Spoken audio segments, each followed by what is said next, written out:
Okay, it's okay, Prosper. Let's begin the class because there's a lot to talk about. So today I'm actually not going to engage you that much. I would be the one doing most of the talking. So I've been told that the last time you met Madame Belinda, she ended the class on the trans-Saharan trade. That is where you guys ended. Am I right? Yes, madam. Okay, so we are continuing from that place. But before, I don't want us to linger on the trans-Saharan, but I just want like two persons or two people to tell me what they heard about the trans-Saharan trade, and then I continue. Just two people randomly. I'm not going to call any names. Anybody at all.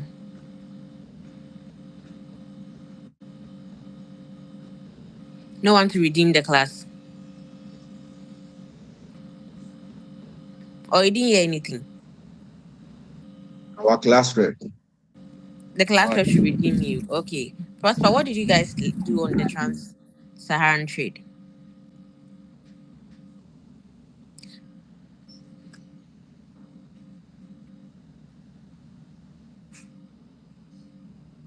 Prosper, are you there? Madam, he's called Richard. Oh, he's called Richard. Hey, so I'm confusing the names. Goodness. I have another class, and then the class rep is called Prosper. Sorry. Richard. So I have given your name to the other class. Richard.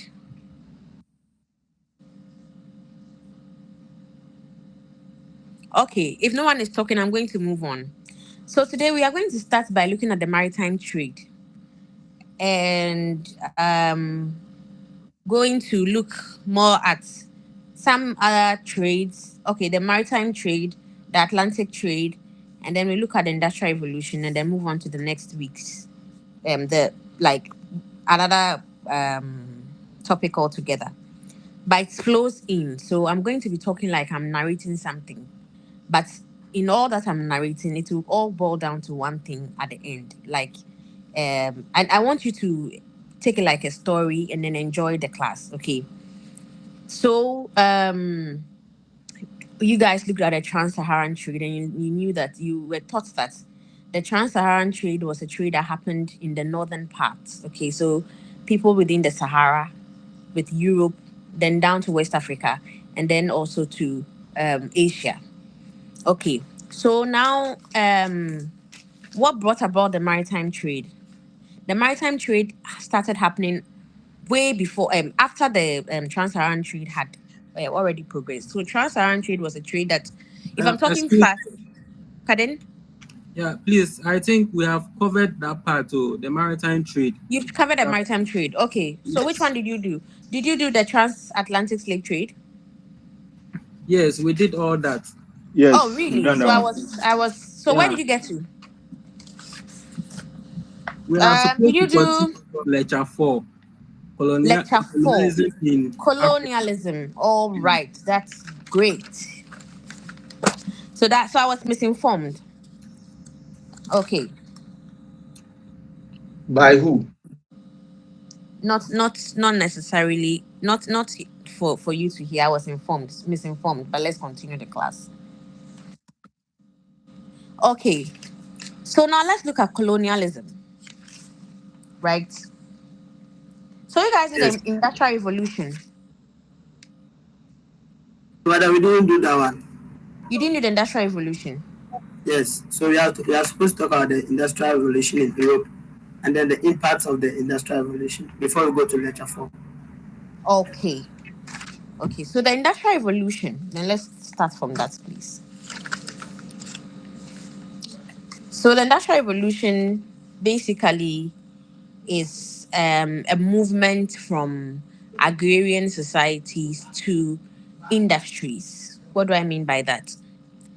In the past, both Africa, Europe, Asia, wherever, had these small production houses. So if they're going to produce, let's say, cardigans, like with wool, you have maybe one person sitting at home knitting, and then the person will sell it.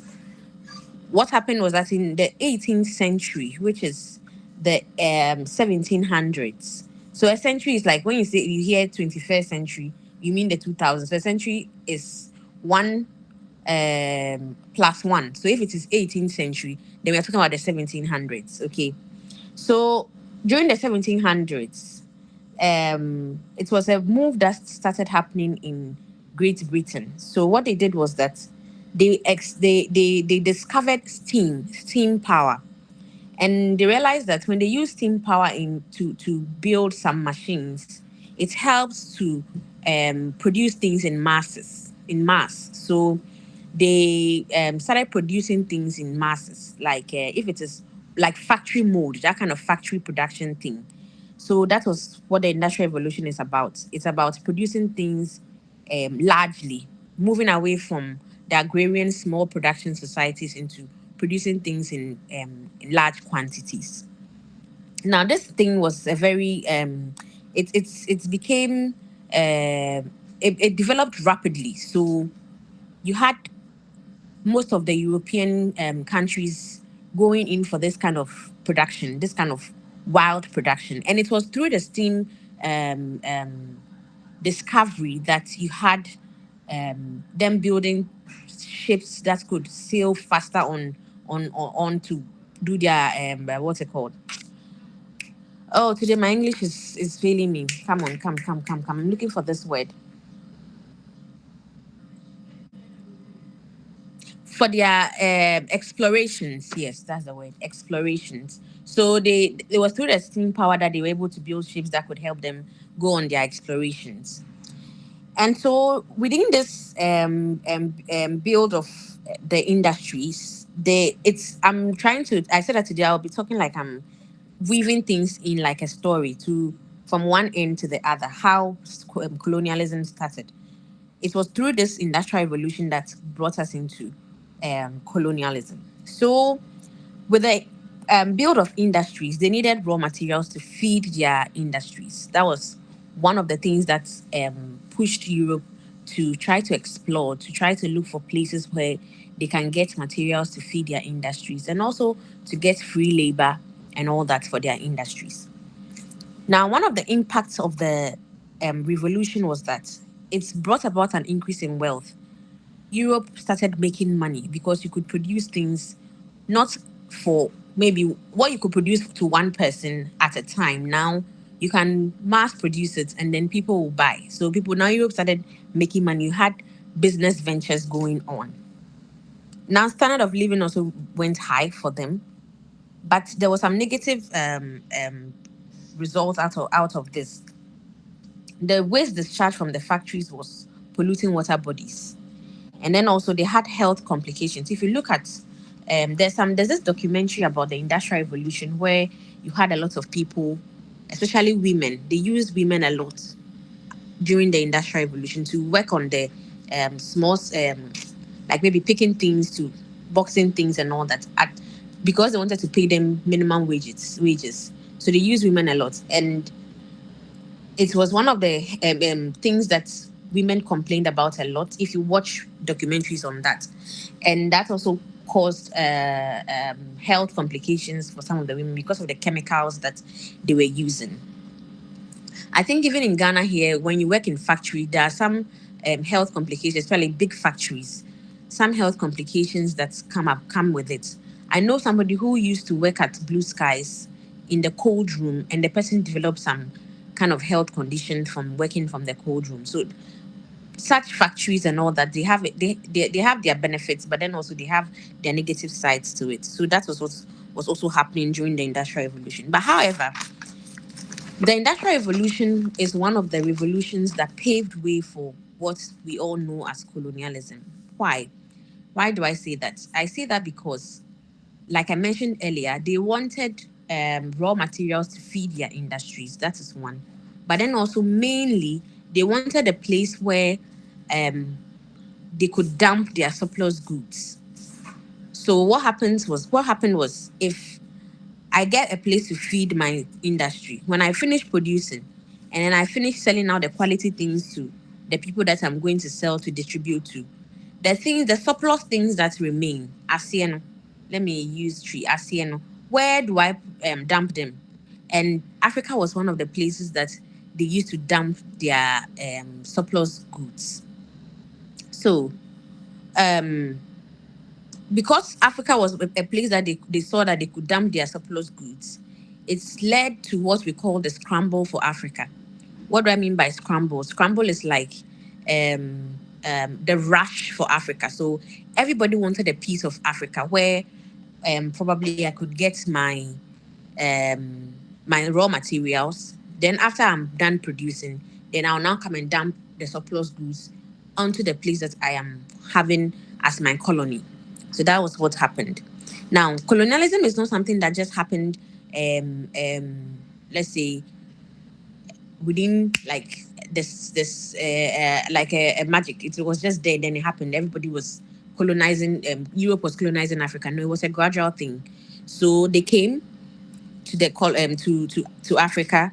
It was like a business kind of engagement. When you were taught about the maritime trade, you realize that it wasn't even about like maybe your lecturer had mentioned, if she had forgotten, it wasn't really about slavery or anything. It was about exchange of goods.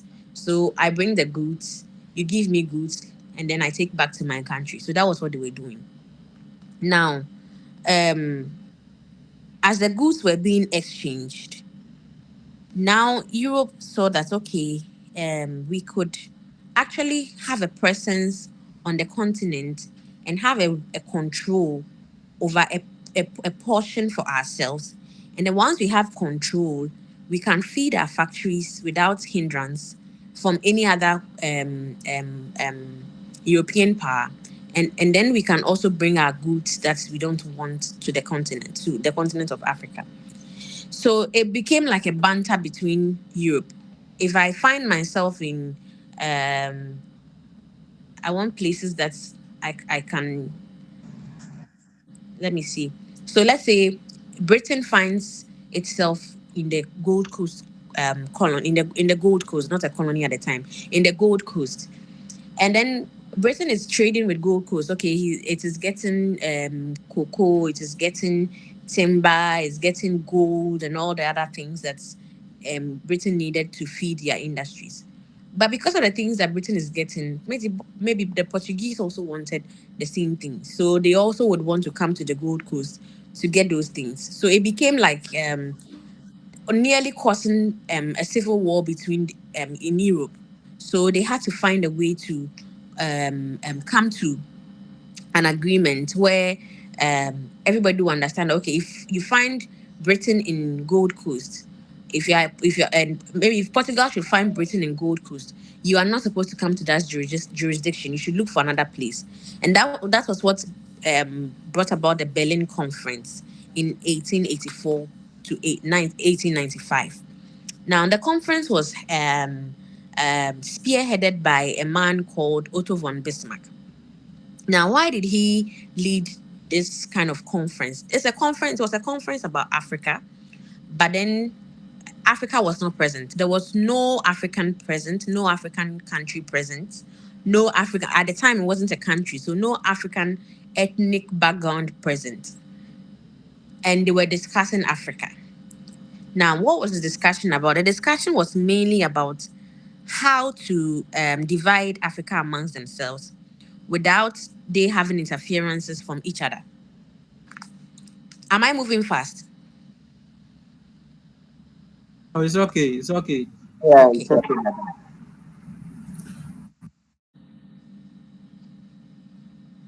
It's okay, we So, like it. okay. So what they did was that at the conference they laid out rules to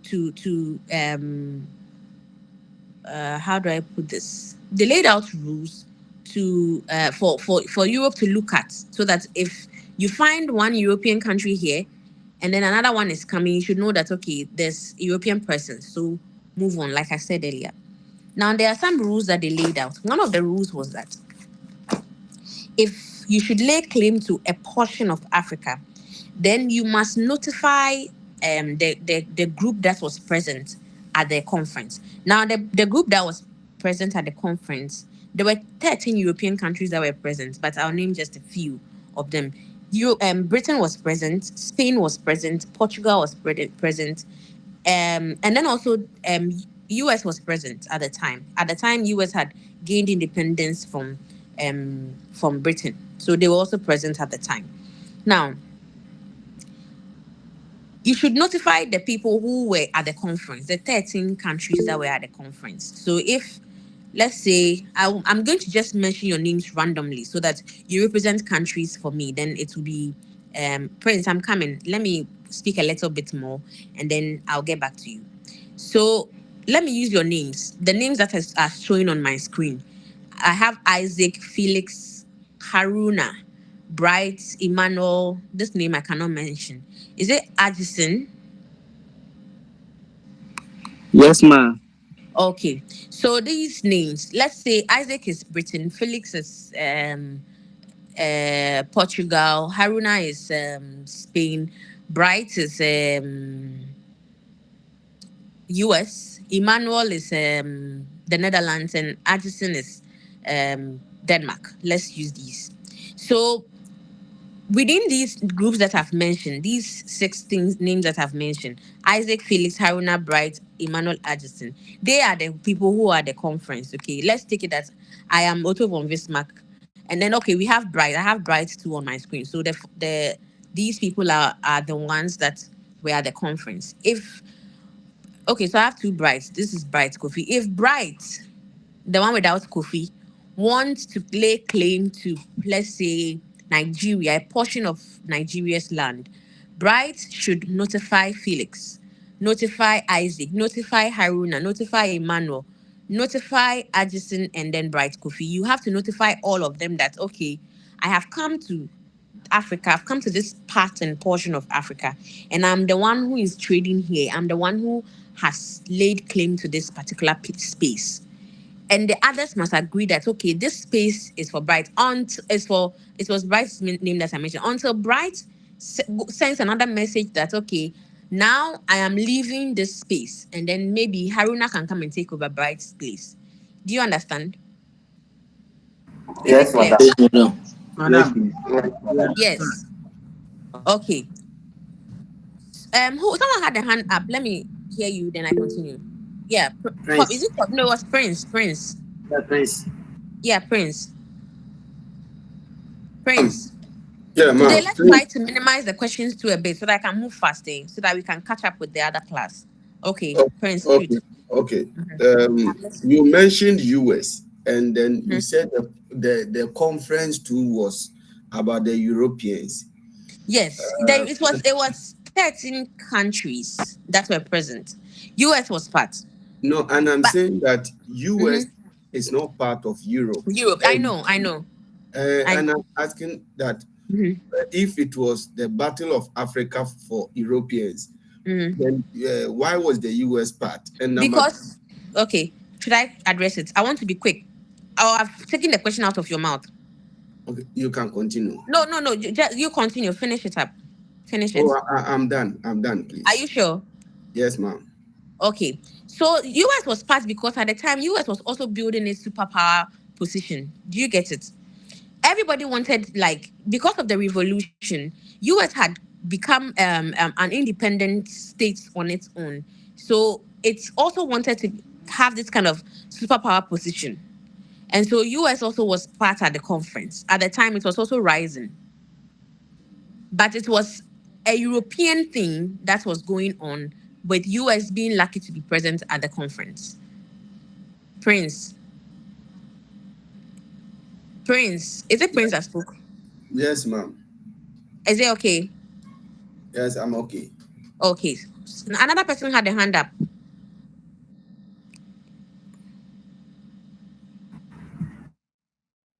Or I should continue? Should I continue? Yes, madam. Yes, please. Okay, Yes, sure. please. Now, another thing that also another layout um did was that if you lay claim to a territory, so you cannot just, like the names I mentioned. Now the names have mixed up on my screen again. I think okay, they're the same people.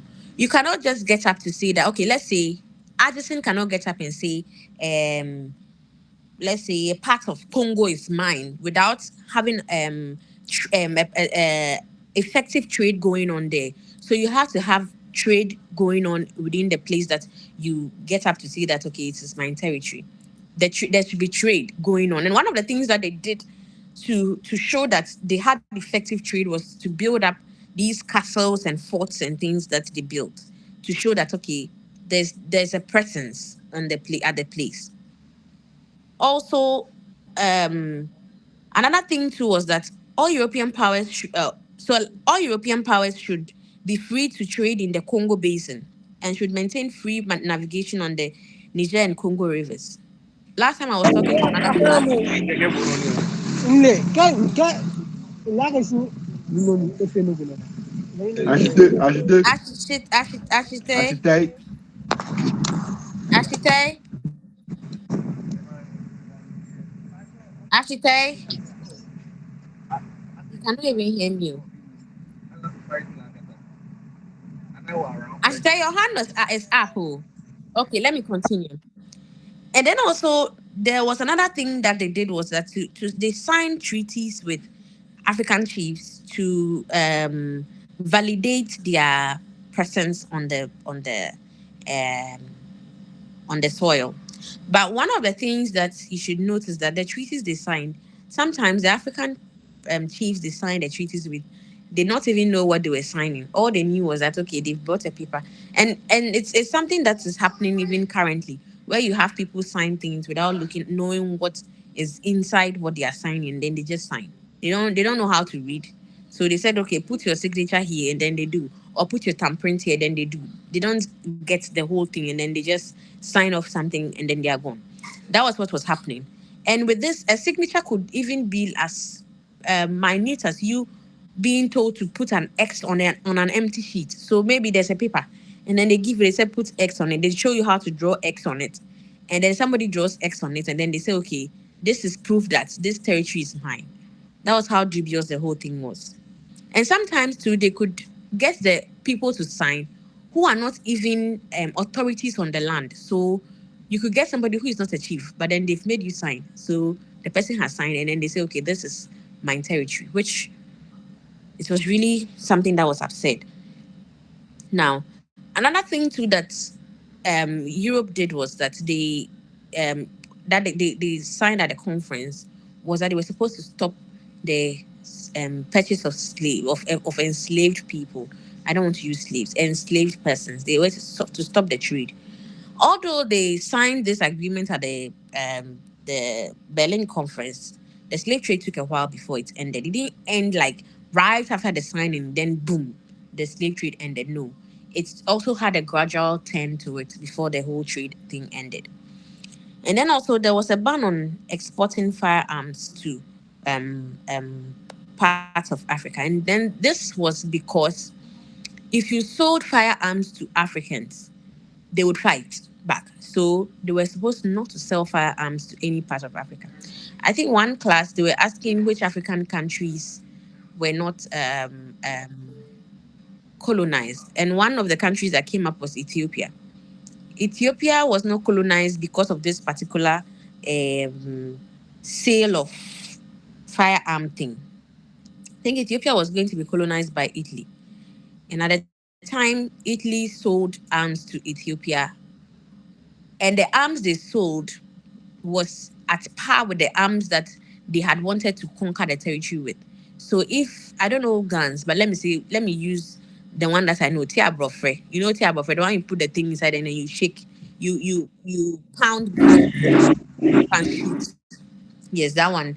So let's say Europe was having that at the time, but then with the coming of the Industrial Revolution, guns also changed. Though the kind of guns that they were producing now changed gradually with this Industrial Revolution thing that we spoke about earlier. So they had developed new guns. And what Italy did was instead of selling the old type of guns to Ethiopia, they went ahead to sell them the new modified version guns. And so when it was time for war, Ethiopia was at par with them. So if you shoot me with uh somebody should give me a sophisticated gun name. Anybody who knows? AK Much was about AK seven. 47. AK-47. Okay, so if you shoot me, pardon, if you shoot with an AK-47, Ethiopia also had AK-47 to fight back. So that was what was happening, and so that's how come Ethiopia was not colonized. Okay, now because of these things that they had come up with, there was a rush, like an increase in rush for Africa because now they've laid out their rules on how to get part of Africa. So they people started Europe, like I mentioned, US didn't really um colonize a lot of Africa, but some portion. I have to search which part of Africa US colonized. But most often we talk about Europe because Europe colonized, let's say if we are ranking it in percentage, Europe should have like 90%, whilst US would have just like 10% or just some few small percentage of the part of a part of Africa. Okay, all right. Now moving on.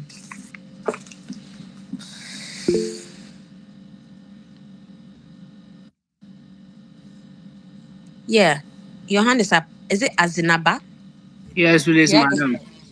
All right, sure. If you I'm said listening. the countries that were not also colonized, Liberia too is part of. Yes, yes. Liberia is part. I just mentioned Ethiopia as an example. Liberia is part because most of the enslaved persons, when the trade ended, they moved them to that place. That is how come it was not colonized. Okay, madam. Okay, Thank you. you're welcome. Now, after the persons, after they had, yeah, Boating Yes, madam, I wanted to say the country that US colonized in Africa was Liberia. was Liberia. Do you say Yes, please. Liberia? Yes, please. Really? Yes. No, I'm not sure. Because Liberia, they wasn't colonized.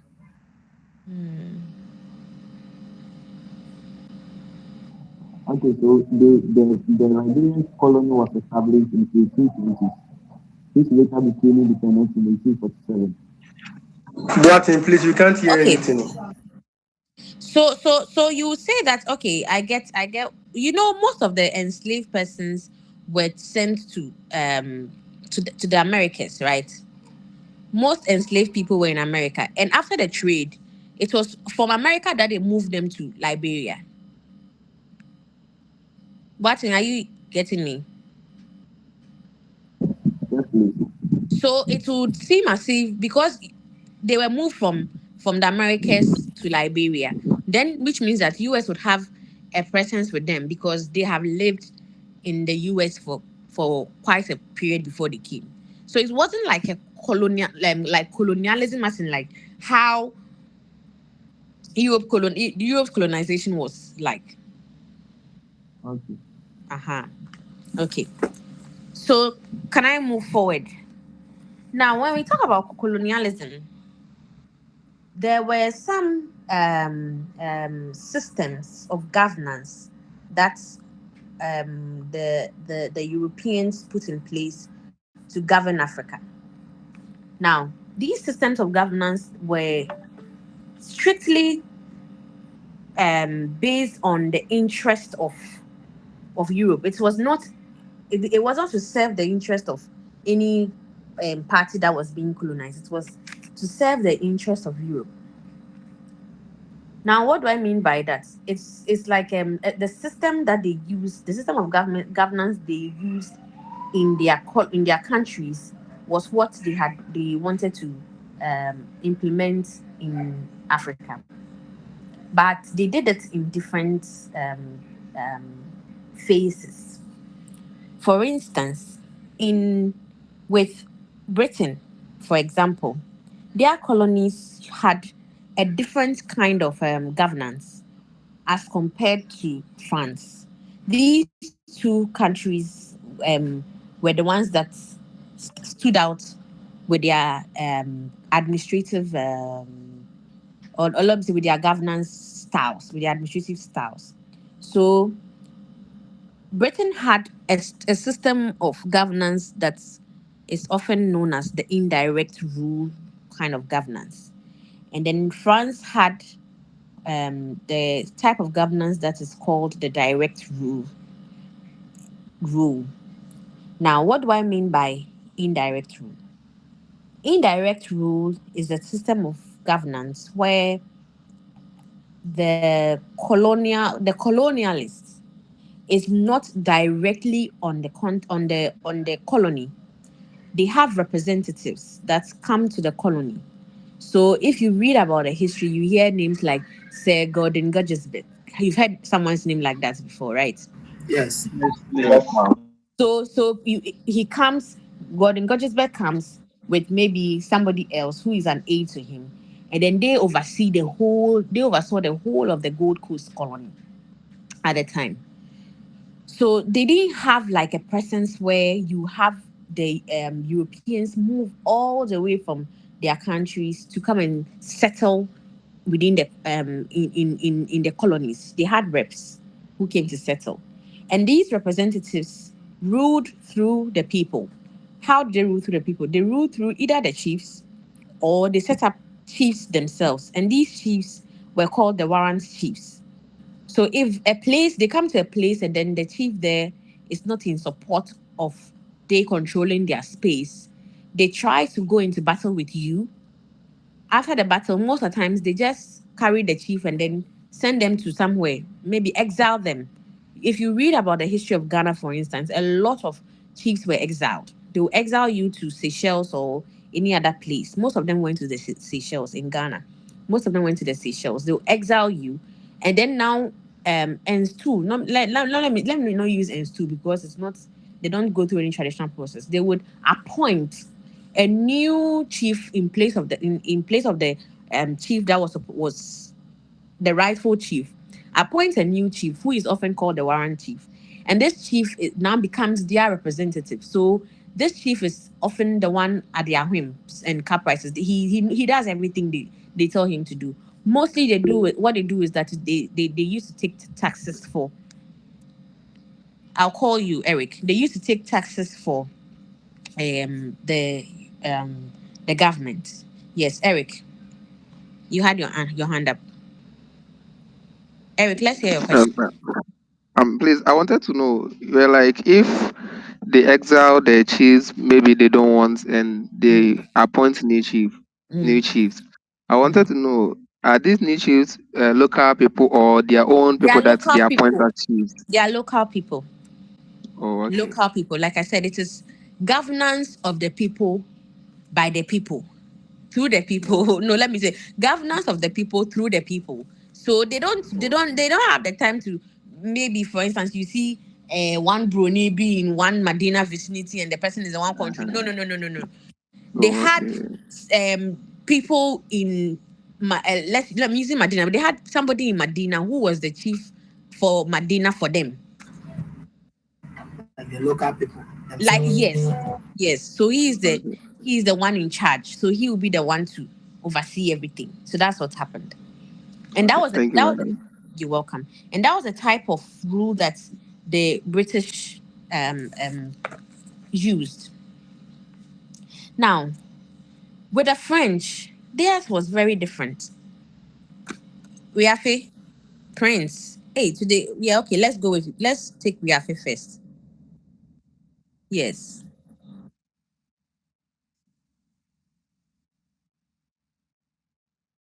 Are their work the same as ambassadors?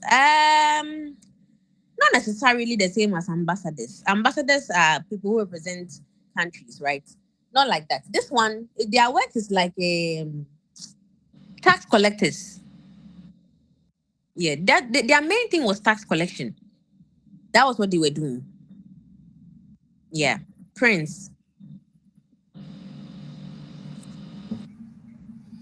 Yeah, please. My Mm-hmm. question has to do with the appointment of chiefs. Mm-hmm.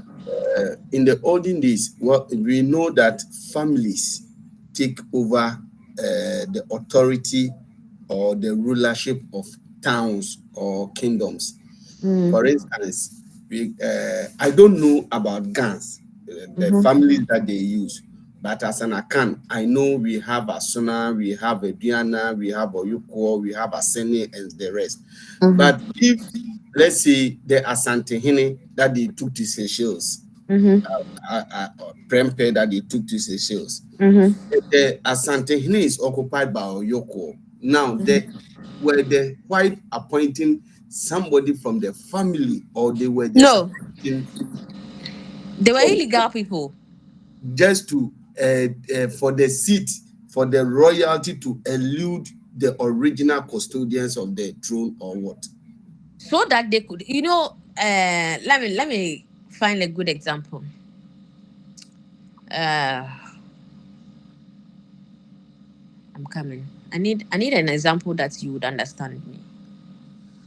If I use the Ghana example, it would be some way like land guards. Okay, let's take it that guns. There are a lot of land guards. If you are Gamia, I know about guns and their land guards. Let's say that there's a place in the Ghana, in Ghana land, that has probably like the families you mentioned. Ghana also have families that we also select our chiefs from. So let's take it that somebody who is not related to any of the Oyoko, the whatever the names you mentioned, the person is not in any on the royal blood, the cramp be in him or nibi. But because they wanted somebody who would who they could easily control and who could control the people for them, they would go in for somebody who is not of royal blood. And these positions, it was something that's you see some people they like post. It sweets them rough. They will go in for it.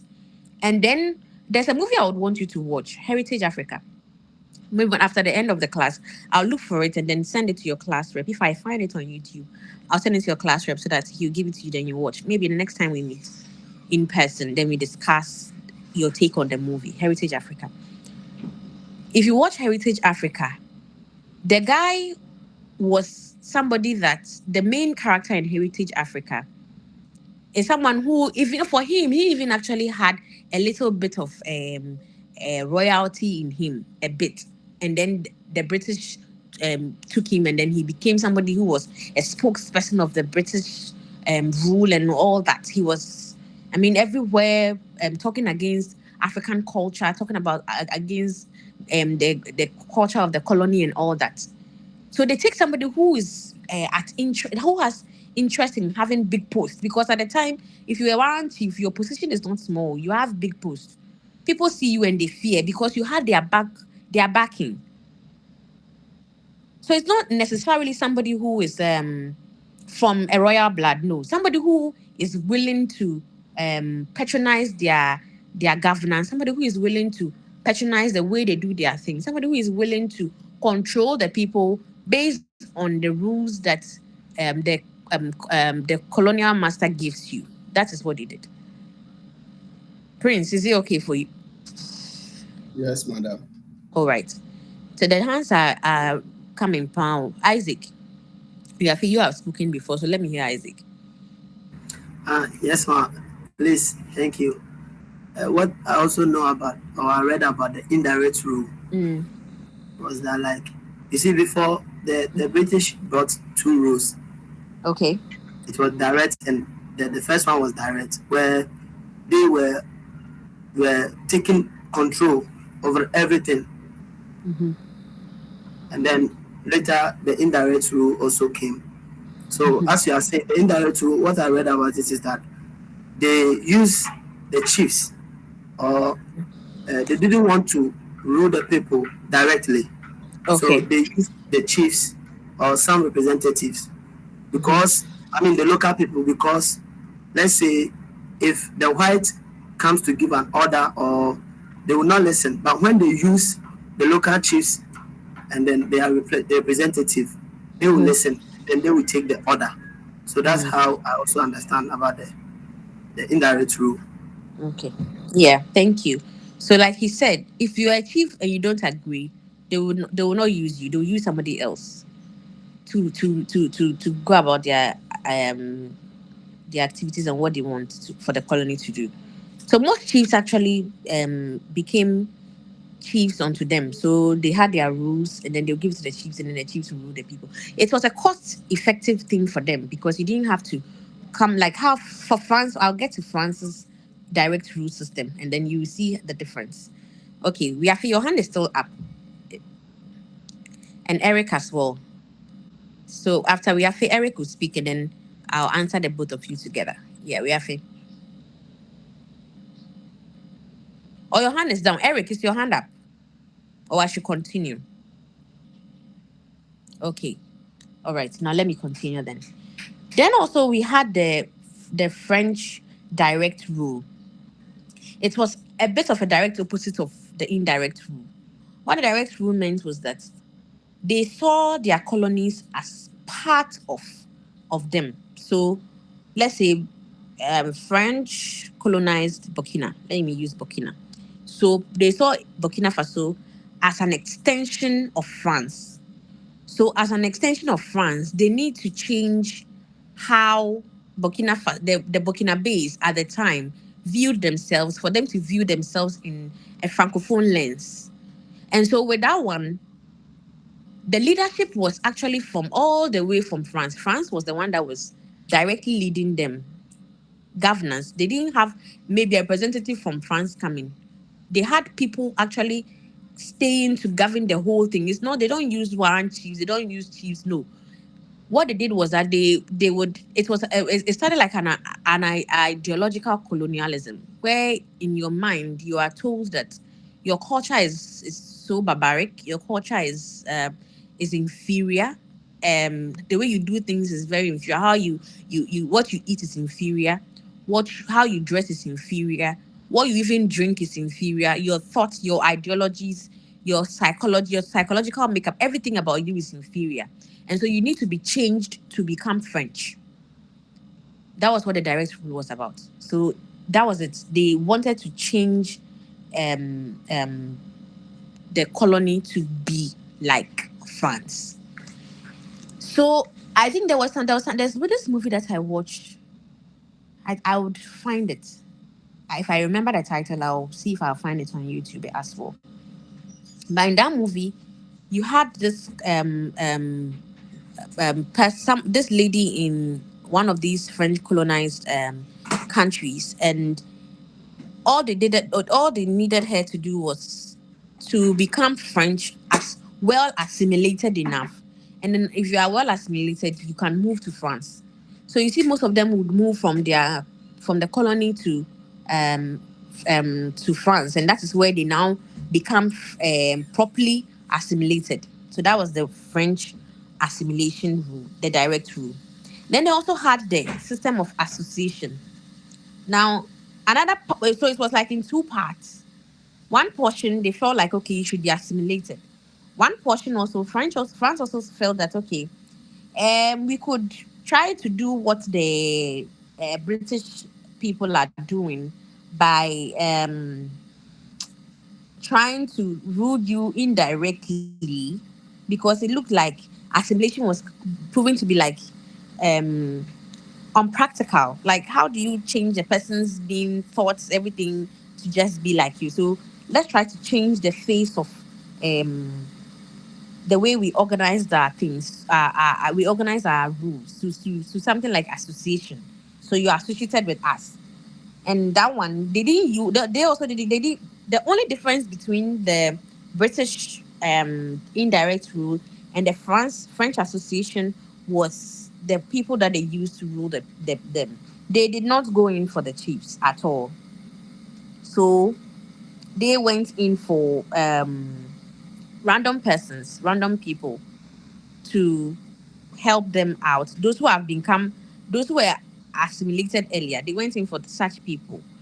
So they would now become people that they channels their rule through to convince the colony or to rule the colony.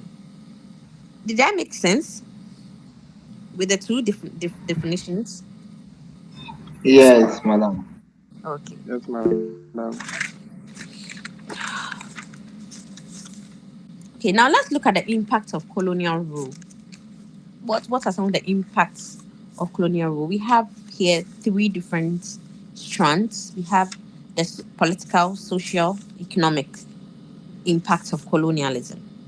The political influence impact of colonialism is that there was this artificial demarcation of the continent. What do I mean by artificial demarcation? In the past, we didn't have Ghana as a country.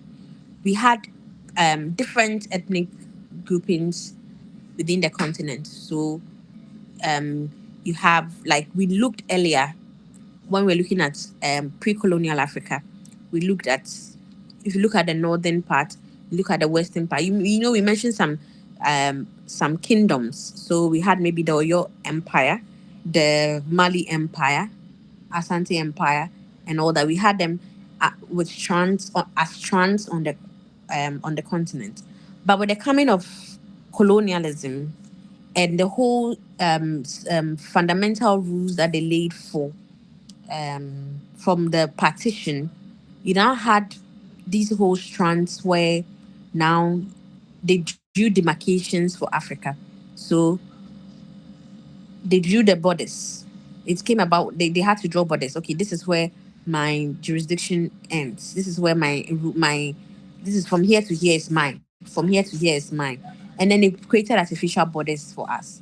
So as we had borders, now we had a country, Ghana, with the kind of shape that we have, whether it is a woman with plenty but also you cannot tell. Then Togo is by it small like that. Then another one, Benin, by it like that. So it was not like that. It was we didn't have that, we didn't have these shapes before. It was colonialism that brought about the shapes. Now it's surprise it is very interesting. There's a hotel when you get to the north. There's a hotel in between Ghana and Burkina Faso. So part of the hotel is in Ghana and part of the hotel is in Burkina Faso. So this hotel manager, how would he pay his taxes? Will he pay to Burkina or you pay to Ghana? You have to pay for the both because you have some here, some there. Within the at the borders, you could have somebody. As for Togo and Ghana, it is very funny. You have some people. You have some people. Enzyme. Please, can you mute yourself? Hey, enzyme.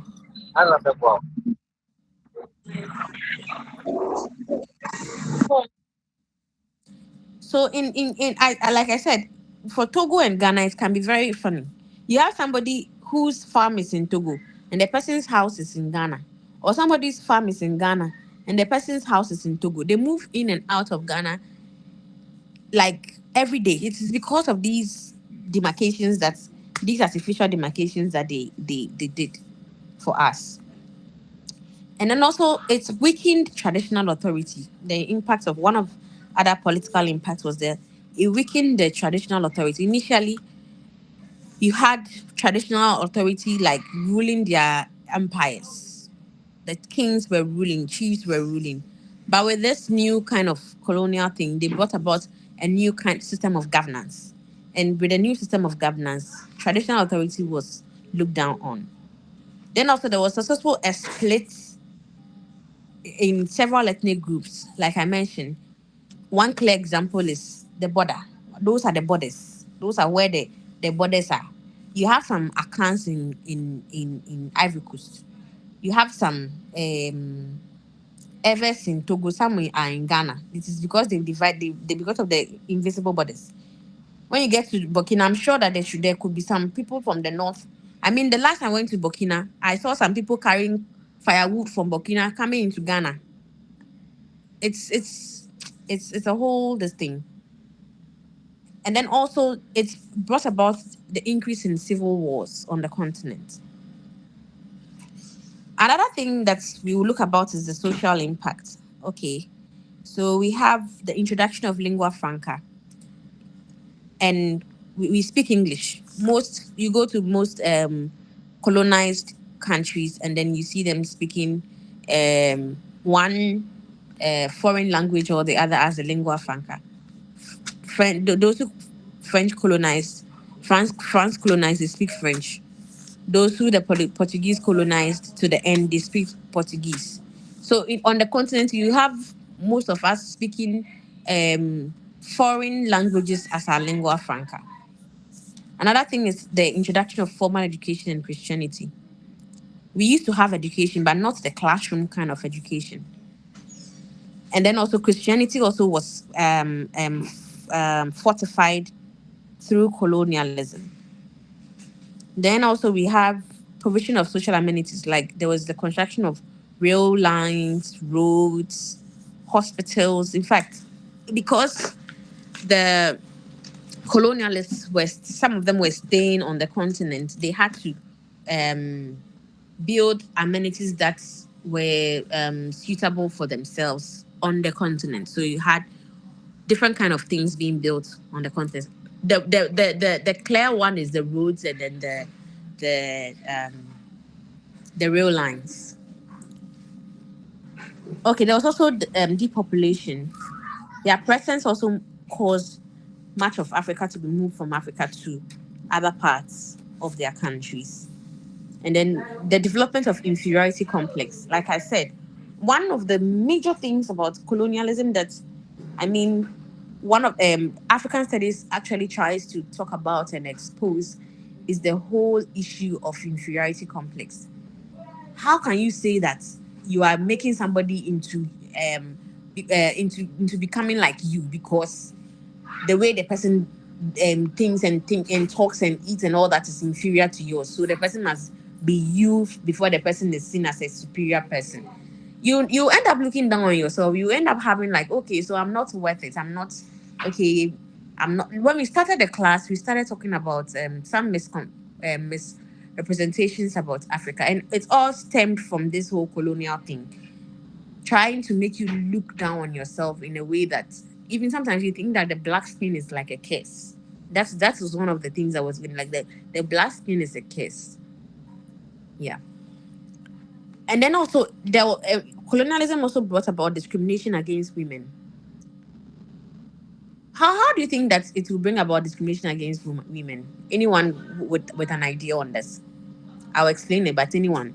It's weird to say that it's colonialism brought about discrimination against women. What do you think? Yeah, wisdom. I think maybe looking at the kind of jobs the men do, they use the men for, and then the jobs they use the women for. I think that would be what will cause the discrimination against Oh, women. okay. Haruna. Madam, can I say female genital mutilation or That was not a colonial preserve. It was a traditional preserve, so it's not colonial. Yeah, Prince and then Kelvin. Prince had a hand up before Kelvin. Okay, mommy, please let me say it this way and see. One time I was having a discussion with someone, and then he said, in Cape Coast, Mm-hmm. in one part of the castle, Mm-hmm. the whites can come and then stand there, and then they will let them assemble the women, the Cape Coast women, and then they will just pinpoint, bring me this one, then they will just use them on sexual affairs, and then they will just sack them away and stuff. I don't know if that one can be accepted. That calling of people, women to come out. It wasn't people who were free. Oh. It was enslaved persons. It wasn't free women. It was women who were enslaved. So within the Yeah, caste, yes. exactly my point. Okay. That they were brought in, they were brought from the dungeon to Yes. come and stand in In a they will court. There's a parade them, court. yes, Yeah. then they will parade them, and then the man will come and stand on top of the castle and then say, you Mm. bring me this one, another will say, you bring me this one. I mean, based on what, and then the men can be used for maybe a particular work that can bring something substantial or money or something. And the women were also used for something that could bring money when they went to them, when they were taken off the shores. I mean, on the continent, when they enslave you, they don't use you for things that will bring money, money do. But anyways, not quite. Your explanation is not quite. I think wisdom was had it. Kelvin, what do you have to say? Madam, thank you for this opportunity. I was thinking probably it could be that maybe women were not handed positions that men were supposed to be given because they felt the women were inferior to the men. I don't know if that makes sense. Yeah. So basically, the two of you have given us a little bit of it. I mean, most of it. It was because at the time, the ideology of who a woman is not somebody who worked at the time. So even when you look at Europe, when you read about feminism or um, the feminist movement, some scholars have argued that the movement actually they copied from Africa, and then European women decided that okay, now we want to be free women. In the past, Europe, a woman is somebody who only knits. You have tea. You know how to serve tea. How many have watched Bridgerton? How many of you have watched Bridgerton? Wisdom, you've watched I Bridgerton. have. Okay. So Bridgerton, you see how the ladies were parade themselves. You need to walk in some kind of lady, like even the kind of dresses that you wear would not give you the opportunity to work like the man does, because the dress, no, the kind of baskets that they've weaved into the dress, you cannot do some of the things that the men will do. And so the lady is somebody who sits down, knows how to serve tea, knows how to knit, knows how to talk in a certain way, dress. Anybody read the Blinkards? Has anybody read the Blinkards? Oh, you people are reading. Okay. If you have time and you pass by a bookshop and you want to read a little about how um the perception of women were, or how um the whole mental ideology of who you are to become to be looked at as somebody who is responsible is in the within the colonial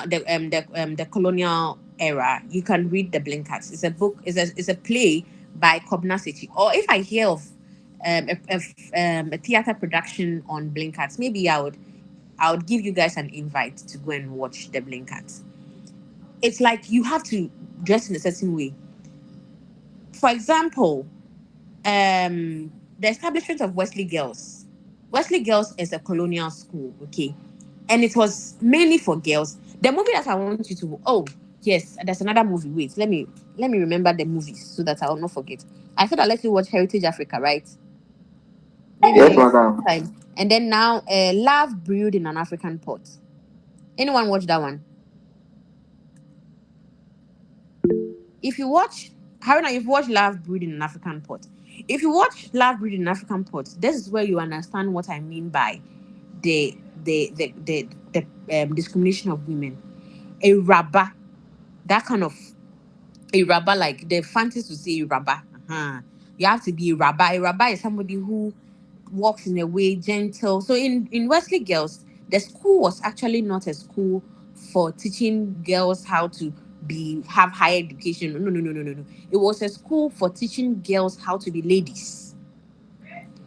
And in Africa, women were the laborers in their husbands' farms. Some parts of Africa, women owned land. Women were businesswomen, sorry. They had businesses. They had, in fact, if you read about Nkrumah's campaign at the time when Nkrumah um was doing his campaigns, it was women who sponsored Nkrumah. Women sponsored him a lot. I mean, money, financial. The market, Makola women you see there, they are tycoons in there. So, in fact, women were having power on the continent to the extent that we even had women chiefs or women kings, women who were ruling forces on the continent. But when Europeans came, they said, no, it's not supposed to be so. The woman is supposed to be this lady, this kind of person who doesn't do anything, sits home, and then the man goes and comes back. So this whole idea of the woman staying in the house and the man going out to work and feeding the family, feeding the wife is a European preserve. Like Wisdom said, so the kind of jobs they will give the woman a job that will make the woman be maintained at home. And then they'll give the man a job that will bring wages. So that is one of the things that brought about the discrimination of women. Second, We. all right. Okay. Now, in terms of the economic aspect,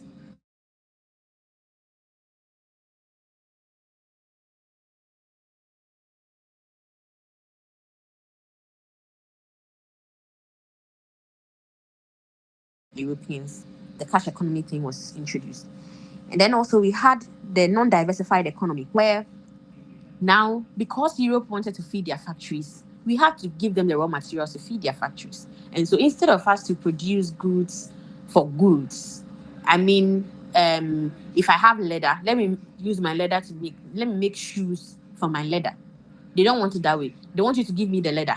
Then I will go and make the shoe and the bring you the one that is not even well made, because it is the surplus that I'll bring to the continent. They didn't so they made the economy one kind of strict kind of economy where you are only producing cash crops, things that you will not make, you will not change to anything. It's just raw materials. They are creating raw materials for them, and we are still doing that.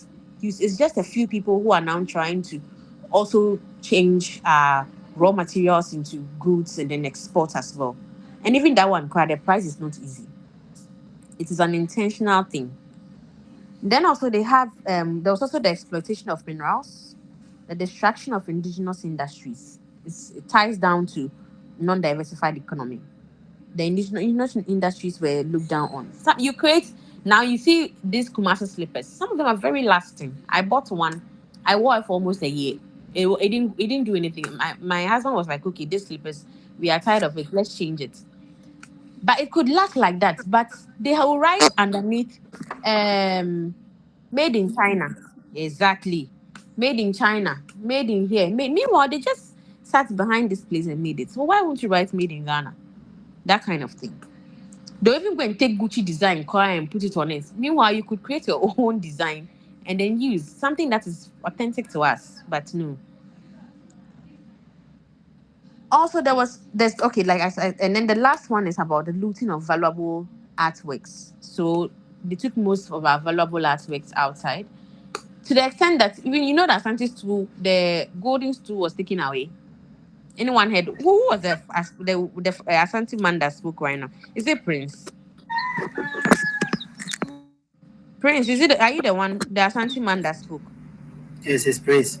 Yes, it's Prince. They took the stool away, and then Re- really? it was yes, they did. They took the golden stool. They took it away and brought it back later. So on that note, we have ended. No, we haven't ended. I have to continue till independence, anyways.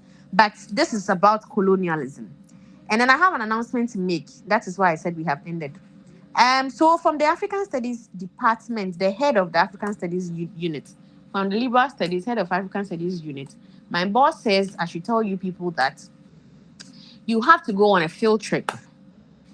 And the field trip, I'm really sorry I'm giving this announcement very late. Myself, I learned about it not too long ago. I think last week. I should have maybe given the announcement to your class rep to let you know, but I felt that I should meet you and then tell you about the trip. So we will have a field trip to three places in Accra.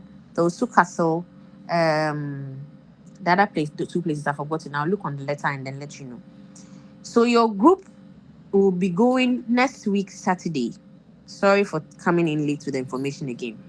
And you are supposed to make a payment of 50 cedis for bus fare and gate fees for the three places that we'll be going to. Probably I might not be able to meet you guys for the trip, but Madam Belinda would come around to take you. And what is the trip makes 10% of your continuous assessment. What will happen is that after the trip, you come back and write a report on what you saw of the trip. we will send you. I'll send you a template on what to look out for when you go on the trip, so that when you come back, you use that as a guideline to write your report. Second.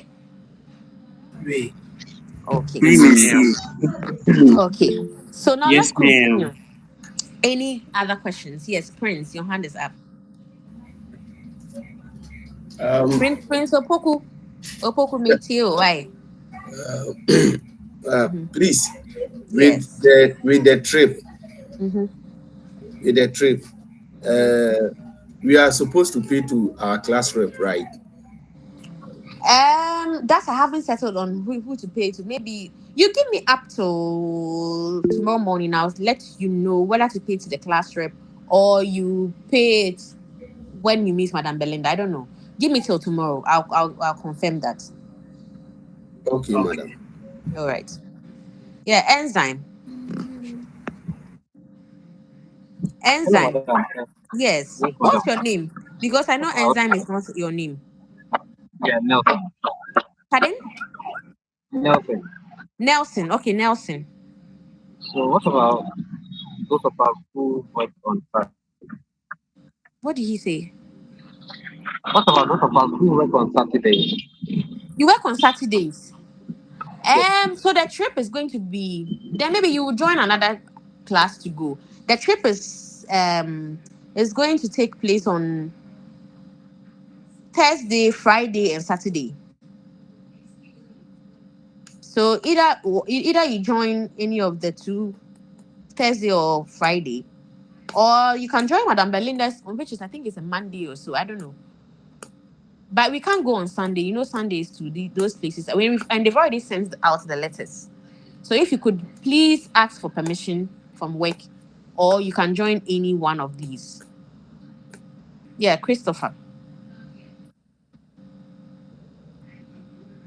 Christopher.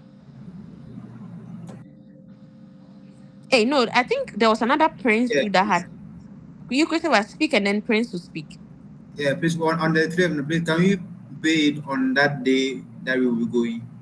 Yeah, that's what I'm saying. That I'll get back to you, but you can pay on that day. Madam Belinda will be there, so she can take it as well. Okay, Yeah, thank you. you're welcome. Prince. Yes, madam. Yes. Good evening. Good evening. Yeah, I wanted to ask my network went off. When I rejoined, I heard about we are going to pay, but I wanted to know the amount that we pay. I said 50 cities. 50 cities. It includes your transportation and Okay, the okay. gate And fee. And the gate fee. okay, okay. Yeah. Okay. And what about the handout? I wanted to purchase one if when we come back. I don't know if when we have class Okay, we okay, can okay. have some around that. Okay, I'll get some available so that you can. Maybe next week we will not have the midsem, but the following week definitely we'll have the midsem. It's going to be an open book midsem. So just be reading Oh, about okay, around okay, where I'll show you where to read to for the midsem. I mean it's open book, so okay, there's nothing to okay. show you. Okay. Okay, so next week I'll be able to get one. Yes, yes. Hopefully Is next that week you'll be able to get one. All right. Can I continue? My yes, baby is please. crying, but I want to do a little bit more so that at least we are a bit covered. Now let's look at independence. Yeah, enzyme, is your hand still up? Okay. Benedict. Yeah, hello, madam. Thank you. Yes, I Benedict. think it's okay. You have to go and after your baby since you are a nursing mother. Pardon? I said, go and look after your baby. I should go and look after you're attacking me. Thank you, baby. No, Okay, I'm I not hear. backing you. You're It's attacking okay. me, You don't are worry. sister. You are for you. No, no, I let me do a little bit on independence and then we at least let me get us to 6:30 and then I close. Is that fine? oh, yes, Okay, please. ma'am. Yes, mom. Thank you. God bless you. You are tired, eh? Okay, so colonialism, initially they had thought that colonialism would last, I mean, forever. So they'll be here until they didn't expect that there would be Africans who will rise. Now, this is I want to give an assignment. I'll give it at the end of the class. There were some factors that actually led to colonialism coming to an end. And I wouldn't mention the factors. This is the assignment. I would want each of you to, um, on an A4 sheet, I want it typed. I don't want it written. It's not anything, just one page. One one leaf, maybe something small on the sheet. Make sure you have your names, your ID numbers on it. Your ID number is even more important than your name because your ID number identifies you. And then you give me each three factors, three factors that led to the independence of Ghana, not Africa or Ghana. Three factors that led to the independence of Ghana. Is the question clear? Yes, Class Yes, please. rep, madam. please, Madam, please please No, come write. again. madam. Class rep, Madam, please madam, write please the. come again. Come again. Madam, If please I there's- come. said three. In fact, I'm closing at 6:30, so let me be fast. Three factors that led to the independence of Ghana. So, as a what is independence? Independence refers is in the book, so you don't need to write it. But if you don't have the book and you want to write it, you can write it. Independence refers to a state or condition of being able to govern one's own affairs. A situation where a country is free from colonial rule. That is basically what independence is. It's quite similar to nationalism. Now, where nationalism is a strong feeling of national consciousness, love, and pride for one's country. And it is through these nationalist movements, like nationalist ideals and feelings, that people have pushed for independence. And nationalism is a conscious struggle or effort by people to control their own affairs, devoid of foreign control and domination. Okay, that's my head. Now, to for independence to occur, there were some strategies that yes, Evans Fletcher. Yeah, Evans Fletcher. Prince, your hand is up again. Or I should continue. Yes, Yes, please. ma'am. That one Continue. was up already. Okay. So some of the strategies that they used to fight for independence was that they used strikes. There was diplomacy as in writing of petitions. For example, Ghana like this, there was a lot of petitions that was written to the Queen. Plenty petitions. There's also religion. Some people use religion to actually fight for independence. And then there were boycotts of European goods. There was also the formation of nationalist movements. I mean, I'll be giving you examples of these strategies as we move on. Now, in the 1960s, independence in Africa actually got to its peak in the 1960s. So the 1960s is often known as the year of Africa, where about 17 countries gained independence during the 1960s. Ghana is one of the countries that gained independence early within the sub-region, the West African region. It is Ghana that gained independence first, 1957. The others gained during the 1960s. So that is why the 1960s is termed as the year of Africa. Now, one of the strategies or the things that they used to fight for independence was action by workers. What happened was that, okay, I think I'll continue with the strategies when we meet in person, hopefully next week. Next week, we are meeting in person, right? Hello? Yes, Yes, yes, Yes, madam. please. yes, Yeah, Yes, yes, All madam. right. So let me go and attend to my child. Eh? He's really crying. Okay. So we call it a class, and I'll see you next week. My Okay. regards Okay, to ma'am. your Madam, thank son. you. All Okay, right. All man. right. Some people are now joining. We've closed though. Tell those who want to try to Madam, please, close. my regards And to your son or daughter. Then let them oh, count teach them. all right, sure. Madam, please, what Madam, is your name? question is it Around your face. What is You will see me next week Thursday. I'll come to class. Anna, Ah, bye bye. Bye. Bye. Read Bye. the Bye paper bye. for me.